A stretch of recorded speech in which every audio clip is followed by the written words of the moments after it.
По 2 години истражување на работата на Министерството за одбрана од страна на експерти од Велика Британија и други земји, Transparency International според индексот за интегритет ја рангира Македонија на второ место меѓу земјите од Централна и Источна Европа. Пред Македонија е само Латвија, а зад нас сите држави од регионот или тоа се подобри резултати од 4 земји членки на Европската Унија и од 6 кои членуваат во НАТО.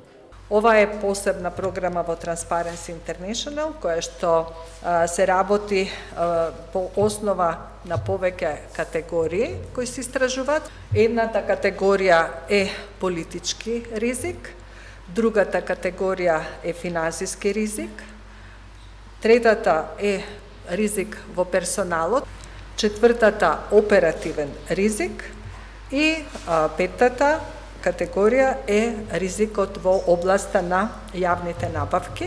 Во 2015 година Министерството за одбрана било рангирано на 55-то место според транспарентноста на институциите во државата, а Норвешкиот центар за интегритет го оценил како едно од најзатворените.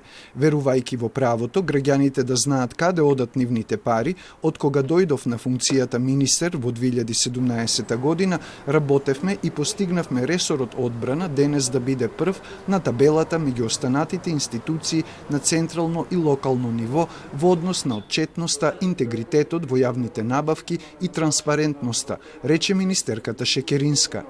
Безбедноста сметавме и денеска сметаме дека не се намалува со транспарентност. Напротив, дека одржлива безбедност и стабилност на секоја држава, особено држава како нашата, во регион како нашиот, може да се гарантира исклучиво со транспарентност на институциите кои што се платени да ја гарантираат. Транспарентноста се огледа во лесната достапност на информациите до граѓаните и невладиниот сектор на веб страницата на Министерството, а ќе се специјализираме и во борба со лажните вести, дополни Шекеринска. Сепак, иако беше прашана за успесите и грешките во првите 100 дена на владата, одби да одговори оти отчетот бил планиран од петок натаму.